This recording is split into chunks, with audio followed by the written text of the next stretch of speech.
Audio. Bruxelles, les comités de quartier en ordre de bataille pour contrer les pas. À Bruxelles, les comités de quartier se mettent en ordre de bataille contre les pas, les plans d'aménagement directeurs. Ce nouvel outil urbanistique de la région bruxelloise vise à développer de nouveaux quartiers, pensés dans leur globalité. Il permet aussi de cibler les chantiers prioritaires. Pour le moment, il en existe 13. 13 projets qui suscitent beaucoup d'inquiétudes du côté des riverains. Les comités de quartier voisins des pas préparent la riposte.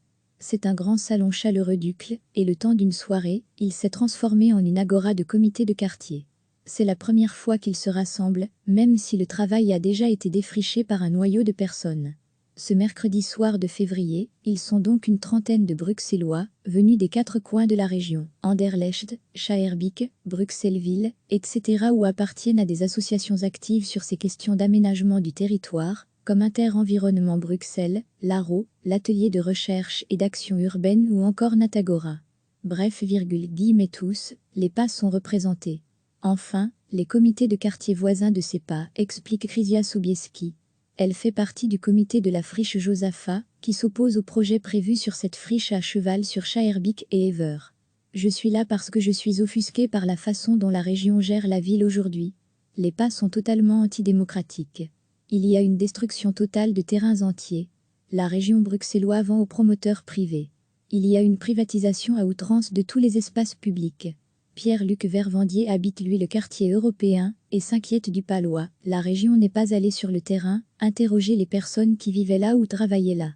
Elle n'a pas mis de bungalow par exemple, où les gens pouvaient venir voir des maquettes. C'est ce que l'on voit dans d'autres villes d'Europe. La région a présenté son projet de manière très rapide. Les gens ont eu peu de temps pour répondre sur Internet.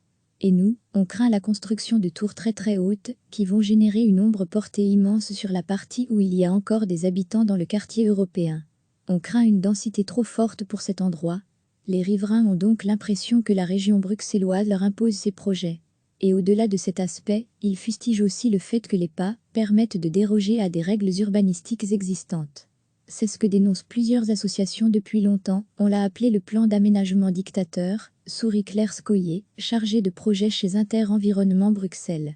Les juristes le disent, c'est un bazooka urbanistique qui passe à travers tout. Cela pose un problème au niveau constitutionnel, sans doute d'avoir un outil qui peut déroger aux normes les plus ultimes de l'aménagement du territoire.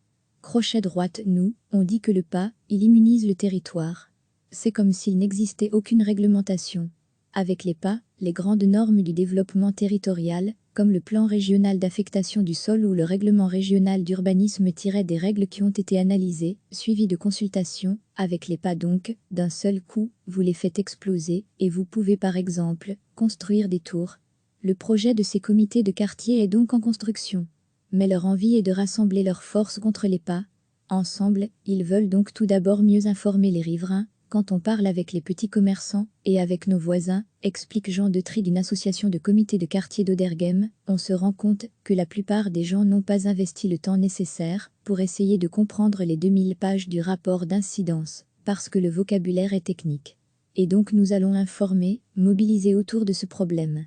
Ces comités de quartier rencontrent aussi les acteurs politiques. Mais ils sont aussi prêts à dégainer l'arme juridique, lancer des recours devant les tribunaux contre ces projets. Du côté du gouvernement bruxellois, on explique que ces pas servent de cadre maximaliste au développement futur des quartiers.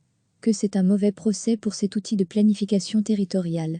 Chez Écolo, également dans la majorité, on comprend le sentiment d'inquiétude et d'écrasement des riverains.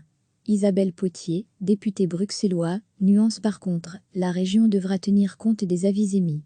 Recevez chaque matin l'essentiel de l'actualité.